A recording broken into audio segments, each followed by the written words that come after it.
आषाढ़ी पूर्णिमा, जिसे गुरु पूर्णिमा भी कहा जाता है।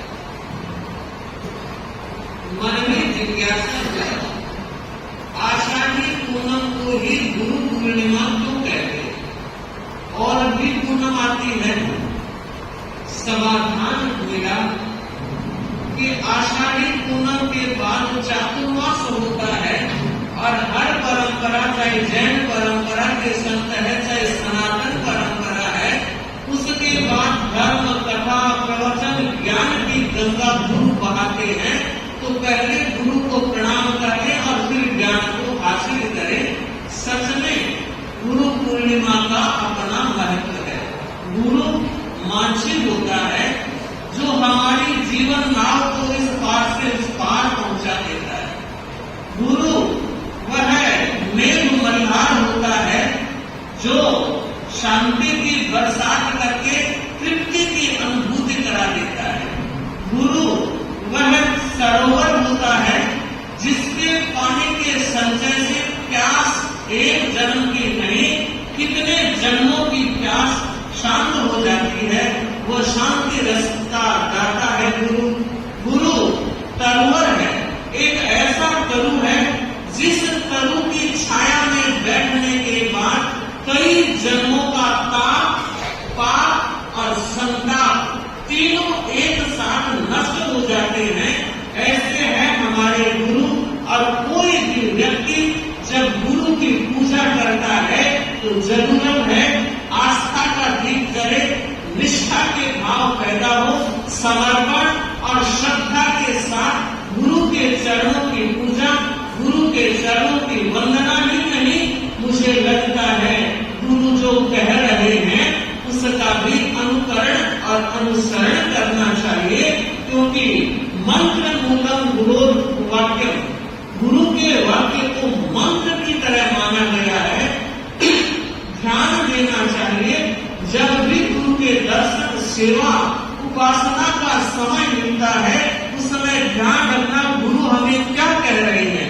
वो जो कह रहे हैं वो हमारी साधना का मूल मंत्र बन जाए, ताकि हम सिद्धि के सोपान तक बहुत आराम से चलते हुए वहां तक पहुंच जाए। बात तेरापंथ धर्म संघ की आज स्थापना की है। चर्चा का विषय है तेरापंथ की स्थापना आचार्य भिक्षु ने की नहीं, स्वतः हो गई।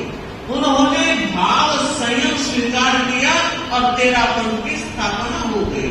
सच है, आचार्य भिक्षु का धैर्य देखिए, ऐसा लग रहा है आज हम लोगों के जीवन में उस धैर्य की जरूरत है। कैसा धैर्य? जिस समय राजनगर भेजा था और गुरु के वापस दर्शन किए, दर्शन के बाद जब वो स्थिति बताई कि गुरुदेव हमें आगम के अनुसार अपने जीवनचर्या को जीवित रखना है, और गुरु ने कहा ये 5वां आरा है, कलिकाल है, शुद्ध साधुपन अगर 2 घड़ी भी कोई पालन कर ले तो केवल ज्ञान हो जाए। तो कहते हैं आचार्य भिक्षु ने कहा तो आलू नहीं, तो चालू नहीं, तो आलू नहीं, तो चालू नहीं, 2 घड़ी श्वास भी रोकूं हो स्वामी, 2 घड़ी श्वास भी रोकूं। जब उन्होंने बात कही कि पंचम आरा है, कलिकाल है, शुद्ध साधुपन नहीं कर सकता, तो उन्होंने कहा गुरुदेव जब भगवान महावीर के जमाने में 3 दिन की तपस्या तेजा कहलाती थी और आज भी 3 दिन की तपस्या तेजा कहलाती है, फिर अगर शुद्ध साधुपन की पालना नहीं हो सकती है तो हमारे आगमों में, ग्रंथों में आया है कि 5वें आरे के अंतिम दिन तक एक आचार्य दुख सब होंगे, एक साध्वी फाल्गुनी होगी, एक श्रावक नागिन होगा, एक सारिका सत्यश्री होगी। नाम तक आए हैं और 5वें आरे के अंतिम तक हमारा शासन चलेगा। तो हम केवल ज्ञान होना बहुत बड़ी बात है। मैं पूछूं आपसे, 14,000 साधु भगवान महावीर के थे और उनमें से केवल ज्ञानी कितने थे? मात्र 700 थे। तो क्या ये मान ले बाकी किसी ने शुद्ध साधु को नहीं पाला? हाँ, ये तो नहीं हो सकता। तो केवल ज्ञान होना और संयम पालना दोनों अलग अलग चीज है। गुरुदेव, संयम पाला जा सकता है। आप बात कर रहे हैं कि शुद्ध संयम की, तो मैं आपको कहता हूं 2 घड़ी हलन चलन नहीं करूंगा। क्रिया समिति की पूरी जागरूकता, कहीं किसी तरह की नागरिक की स्थापना नहीं होगी और 2 घड़ी मौन भी कर लूंगा, बोलूंगा भी नहीं, चलूंगा नहीं, बोलूंगा नहीं। और आगे जो बात कही है मैं बताना चाहती हूँ परिषद को, यह आचार्य भिक्षु की साधना बोल रही है। आज अगर 2 मिनट के लिए भी कहा जाए कि आप आंख बंद करो, कर लेंगे। आप कान बंद करो, कर लेंगे। और ये कह दिया वोट बंद करो, कर लेंगे। और ये कह दिया जाए नाक बंद कर लो, 2 मिनट के बाद मुंह खाली नहीं। उस परिस्थिति में आचार्य भिक्षु कह रहे हैं मैं 2 घड़ी श्वास रोक कर रह सकता। इससे अंदाज लगाएं, विचार करें उनकी साधना कितनी जीवन प्राण प्रतिष्ठित थी और वो किस तरह सदैव थे। जो भुजाल के भुजाल तूफान के तूफान आए, उनको सहन करने की ताकत इस साधना में दी है। और यही वह साधना है जो आज तेरापन को शिखर तक पहुंचा रही है। स्वामी जी ने 17 महीने तक धैर्य रखा। 17 महीने का धैर्य केवल इसलिए कि संत में शुद्धाचार विचार की करुणा हो जाए। उसके बाद लगा अब इन दिलों में तेल नहीं है। तब वो चैत्र शुक्ला नवमी को पगड़ी में महाअभिनिष्क्रमण करते हैं। अब मैं आप लोगों से एक बात पूछूं, हमारे गुरु ने अपने गुरु के साथ रहने और समझाने में 17 महीनों का इंतजार किया। और आज एक बेटा और बाप में अगर किसी बात को लेकर ट्यूनिंग नहीं जम रही है, विचार नहीं जम रहे हैं, किसी सास के बहू के साथ और बहू का सास के साथ कोई तरह का मत नहीं बैठ रहा है, तो क्या होता है? बस आप अलग और हम अलग। सोचे, जिस भिक्षु की माला फेरते हैं, क्या हमारे लिए जरूरी है कि हम उनकी साधना के कुछ बिंदु जीवन में उतारें? थोड़ा धीरे से समझे। परिवार एक पाठशाला होती है, परिवार एक शरणस्थली होती है। और परिवार में रहकर अगर परिवार के बीच प्रेम से नहीं रहते हैं तो मुझे लगता है वो जिंदगी बोझ हो जाती है, वो जिंदगी भारभूत बन जाती है। इसलिए मैं विशेषकर बहुओं से और सासू माओं से कहना चाहूंगी, इस रिश्ते को संभाल के रखे। कुछ झुके और कुछ झुकाए। जमाना बदला है, वक्त बदला है, सोच बदली है, स्थितियां बदली है। शिक्षा का प्रभाव और मोबाइल ने अपना प्रचार इस तरह से फैलाया है कि इस बदलते मौसम में हम अपने आप को संभाल लें। हमें बदलना भी है, संभलना भी है और रिश्तों को संभालना भी है। और उस रिश्ते की अगर कोई अहम भूमिका होती है तो वो सास और बहू ही हुआ करती है। अगर उन दोनों में सामंजस्य है तो मुझे लगता है भाई लोग तो अपने आप निश्चित हो गए, उन्हें केवल व्यापार ही संभालना होगा। लेकिन बाहर तो व्यापार संभाले और घर आकर वो एक तरफ बैठी है, माँ एक तरफ बैठी है, मुंह फुलाए हुए है, तो आप कल्पना करो उसकी शक्ति का और उसके समय का क्या सदुपयोग होगा। फिर ध्यान देने की जरूरत है। ये धर्म हमारा जीवंत धर्म है। हमारे गुरुओं ने, हमारे आचार्यों ने और हमारे साधु संतों ने जो साधना की है, उस साधना से हम कुछ सीखे, हम समझे। जब स्वामी जी 17 महीनों के धैर्य के बाद अलग होते हैं और वहां से प्रस्थान किया, मारवाड़ से मेवाड़ आए हैं। 2 तरह की मान्यताएं हैं। एक मान्यता यह कहती है कि वो राजनगर चातुर्मास करना चाहते थे। क्यों? क्योंकि राज के साथ ही सारा चर्चा वार्ता का संदर्भ बना था। इसको तेरस के दिन साथी सुधा प्रभारी ने डिटेल से बताया था। आज उतना वक्त भी नहीं है, तो मैं ये बताना चाह रही हूं कि वो जा रहे थे, जब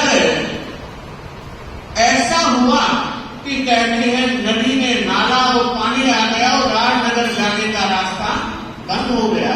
और कुछ ऐसे भी कहते हैं श्री संत का इतना प्रभाव पड़ा कि श्रावकों का मन भी बदल गया कि इतना साहस वो नहीं कर सके। चाहे कुछ भी हुआ हो, तब केलवा का नंबर आ गया। केलवा और राजनगर की मात्र 11 किलोमीटर की दूरी है। और आषाढ़ी 13 के दिन 5 संतों के उपवास है और 13 को वो भिक्षु स्वामी अपने 5 संत ठोकर जी, हरनाथ जी, वीर भांजोर बारवर जी, इन 5 संतों के साथ केलवा पधारे हैं और स्थान की गवेषणा कर रहे हैं। उस समय नहीं, आचार्य राय सिंह के स्वामी तक हमारा और स्थानकवासी समाज की वेशभूषा में विशेष परिवर्तन नहीं था, तो व्यक्तियों को पता भी नहीं लगता था। जब स्वामी जी आए, पहले तो स्थान दे दिया, संत आए हैं, लेकिन पता लगा भीखण जी है। कहते हैं एक दिन में 12 जगह बदले और 13वीं जगह अंधेरी होली गिरी। और उसमें भी श्रावकों ने चिंतन किया कि सांप भी मर जाएगा और लाठी भी नहीं टूटेगी। यह वो अंधेरी होली थी, आज तक वहां किसी भी व्यक्ति ने रात व्यतीत नहीं की। और अगर कोई भूल से रात में रह गया तो प्रभात में वो जिंदा नहीं। श्रावकों ने कहा ये अंधेरी होली है, चंदा प्रभु जी का मंदिर है, आप चाहो तो रह सकते हो। और स्वामी जी तो निर्णय करके आए थे, रहना भी है, कहीं जाने का अब अवकाश नहीं है। उस अंधेरी होली में रह जाते हैं। 13 5 संतों के उपवास है। रात्रि के समय प्रतिष्ठापन करने के लिए, आवश्यक शारीरिक कार्य करने के लिए छोटे मुनि, बाल मुनि, 14 वर्ष के मुनि भारी मान से बाहर जाते हैं। वापस देर हो गई, आए नहीं। स्वामी जी उठे, दरवाजे तक गए और देखा उनका भारी मान अछाया में खड़े हो। आप सबको याद होगा, रात्रि में छत के नीचे भी हम रह सकते हैं, अछाया में खुली छत बिना छत के नहीं रह सकते। और वो अछाया में खड़े थे, तो कहा भाईमान आ जाओ, क्या कर रहे हो? तब उन्होंने बताया कि गुरुदेव एक सरब जाति ने पैरों के आंटे लगा दी। फिर मैं चिंतन करने के लिए समाज को कह रही हूं, अगर एक चिपकली भी अभी गिर जाए तो एक क्रिकेट आगे आपने देख ले, हर बड़ी मत जाएगी। धन्य है मुझे भागवत को, सरब पैरों पे लिपटा है और खड़े। कितने साहसी होंगे, कितना धैर्य होगा, कितनी शक्ति होगी और कितना विश्वास होगा। उस समय आचार्य भिक्षु ने सोचा कोई न कोई देव माया है, वरना ऐसा नहीं हो सकता। वे आए हैं, उस सूत्रों का, मंत्रों का पाठ उच्चारण किया और कहा देवानुप्रिय, इस तरह सर्व करने की बात नहीं।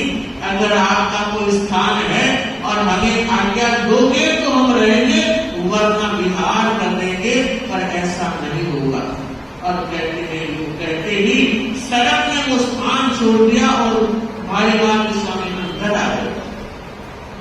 आचार्य भिक्षु ने सोचा आज के दिन, आज की रात नींद की नहीं, जागरण की। और उन्होंने पूरी रात रात्रि योगा किया है, ऐसा इतिहास बोलता है। और कहते हैं रात के 1 बजे के लगभग घटना घटित हुई। स्वामी जी ने देखा एक श्वेत वस्त्रधारी व्यक्ति मुख्य दरवाजे से अंदर आ रहा। स्वामी जी के निकट आया है, हाथ जुड़े हैं और कहा कि भिखण जी,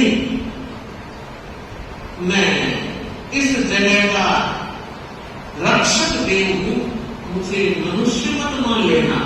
तो कहा मनुष्य तो दिन में आता ही जड़ता है, यह स्थान ऐसा है, रात में तो कल्पना भी नहीं की जा सकती। देवानुप्रिय, मैं समझ रहा हूं, सामने सामने साक्षात्कार हो रहा है और वो कह रहा है देव मैं यक्ष देव हूं और पूरा ये परिसर मेरा है, आपको मैं आज्ञा दे रहा हूं आराम से आप चातुर्मास करें, लेकिन मैं एक दो बात कहना चाहता हूं।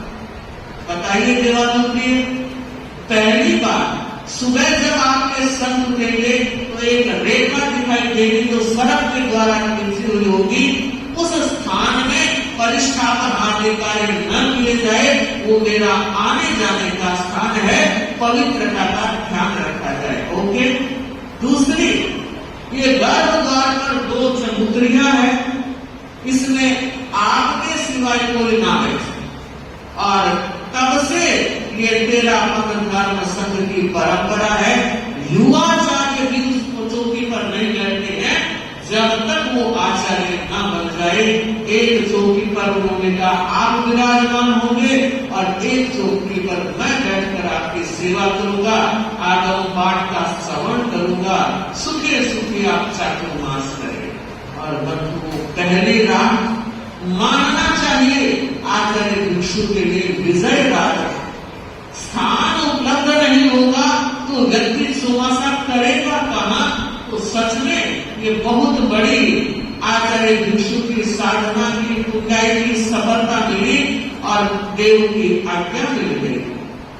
14 सोमासी 14 लोग 13-14 के दिन ही सुबह आए और उन्हें तो लगा था कि कुछ गड़बड़ होगी, और सुबह सुबह जल्दी आकर देखा तो गुणगुण हो रही है, तो उन्हें लगा रे ये सब तो जिंदा है। और सूर्योदय के बाद को देखा और उन्होंने सोचा गजब का इंसान है। 5 के 5 संत सानंद स्वस्थ साधना कर रहे हैं, 14 को भी कोई नहीं आया। और आगे पूनम का दिन पहले से तय किया हुआ था। नहीं मालूम आचार्य भिक्षु कितना ज्योतिष जानते थे, या नहीं मालूम कोई विद्याभ्यास हुआ जिसके लिए ये जो समय चयनित किया गया, सूर्यास्त के समय पूनम थी, शनिवार था, और प्रतिक्रमण से पहले आप सब जानते हैं गुरु वंदना करते हैं। लगभग 7:25 आश्रय स्वामी जी ने अपने 4 संतों के साथ ईशान कोण में खड़े होकर सबसे पहले अनंत भगवान की आज्ञा ली और बोले, सिद्धों की साक्षी से उन्होंने सबसे पहले सामायिक चरित्र सामायिक पाठ बोलकर खुद स्वीकार किया, और उसके बाद जो अन्य संत थे उन सब ने स्वामी जी से संयम ग्रहण किया। ये भाव संयम का ग्रहण हुआ और 13 पंथ धर्म संघ की स्थापना हो गई। 3 दिन का 500 संतों के मेला था, अगला दिन पाढ़े का था। और इतिहास बता रहा है स्वामी जी स्वयं पाढ़े की गोश्री करने के लिए वहां पधारे, रावण के पधारे। ठाकुर के यहाँ वहां मोहन सिंह जी ठाकुर थे, उस ठाकुर के यहाँ से पधारे और कहते हैं मोहन सिंह जी बड़े संत भक्त थे, और जैसे ही संतों को देखा और उन्होंने देखा धन्य हो गए, आज संतों के शरण टिक रहे हैं। और कहते हैं ये खुद रसोड़े तक गए और स्वामी जी को ओसरी लहराई। पहला पारना उनके हाथ से हुआ, मोहन सिंह जी के हाथ से। और बंधुओं, लोग धीरे धीरे आने प्रारंभ हुए और कहते हैं चौमासा उतरते उतरते कई परिवार 13 पंथ की गुरु धारणा से जुड़ गए, और उसके बाद कई चातुर्मास हुए हैं। ठाकुर परिवार आज तक हमारे धर्म संघ का अनुकूल भक्त बना हुआ है, आज भी वहां का आना जाना चल रहा है। तो मैं ये बताना चाह रही हूँ कि सच में स्वामी जी को धन्य है। स्थापना 13 पंथ धर्म संघ की हो गई, और उसके बाद का इतिहास जब पढ़ते हैं तो शरीर रोमांचित होता है। अगर 2 दिन की रोटी भोजन की व्यवस्था ठीक से ना मिले तो व्यक्ति हिल जाता है, और वहाँ 5-5 वर्षों तक भोजन पानी की कोई अच्छी व्यवस्था नहीं दी गई। किसी ने पूछ लिया था, स्वामी जी कभी पात्रे में घी आता है, मिठाई आती है? तो कि हाँ, घी और मिठाई पानी के बाजार में बिकती हुई देखती। इससे अंदाज लगाए कि किस तरह की कठिन परिस्थितियों में उन्होंने धैर्य और साहस के साथ एक ही बात कही, मरण हार शुद्ध मग लियो। मरण को स्वीकार करके भी शुद्ध मार्ग का अनुगमन किया है। ऐसे संत पुरुष के चरणों में कोटि कोटि नमन और मंगल कामना। गुरुदेव आचार्य संत धीवरजी जी, आपका यह संग यूं ही चमकता रहे, ध्रुव तारे की तरह चमकता रहे और यशस्वी आचार्य परंपरा, पूरी परंपरा का गुणगान साथी समग्र साथी ने चंद मिनटों में किया। बहुत बड़ी अच्छी प्रस्तुति थी। तो मैं सभी आचार्य भगवंतों के चरणों में श्रद्धा से नमन करती हुई गुरुदेव आचार्य श्री महाश्रवण जी के चरणों में कोटि कोटि वंदन कर रही हूँ कि गुरुदेव आपकी कृपा से हमारी साधना चल रही है, हमारा साधुपन बढ़ रहा है और आपकी ही कृपा से दिल्ली में ये दूसरा चातुर्मास हम कर रहे हैं। तो एकदम पूरा श्रावक समाज ही नहीं, आस पास के श्रावक समाज भी अच्छा लाभ ले रहे हैं। बस 6 मास के लिए यूं ही लाभ मिलता रहे, ज्ञान ध्यान तप जप का ठाक लगा रहे। आज अनुष्ठान का तीसरा दिन है। 15 घंटे का जो तप अनुष्ठान चल रहा, जब अनुष्ठान चल रहा है, आज ओम अभिलाषी को नमः का जब चल रहा है। सुबह 6 से 9 बजे तक ये 5 हमारे तपस्वी संत हुए हैं। मैं सभी से कहना चाहूंगी, आज का अनुष्ठान कोई व्यक्ति अकेला 15 घंटे जप नहीं कर सकता, लेकिन निरंतर 15 घंटे होने वाले जप में 5 तपस्वी संत जो हमारे बहुत बड़े धर्म संघ के सहयोगी संत है, अभिलाषी को नमः। तो आज जरूर एक सामायिक ऊपर जहाँ अनुष्ठान जब का चल रहा है, अभी करें तो भी बेस्ट, नहीं तो दोबारा आकर भी करें। 6 से 9 बजे तक के अनुष्ठान में आप आज एक सामायिक जरूर करें, ऐसी हमारी विशेष प्रेरणा। आज 45 घंटे का 3 दिन में जब पूरा हो जाएगा और अब छोटे छोटे बालक जो इंतजार कर रहे हैं मंत्र दीक्षा के लिए, तो मैं बच्चों को मंत्र दीक्षा के लिए आज दिल्ली 13 क्या अविद्यानामन्तस्तिमिरमिहिरद्वीपनगिरे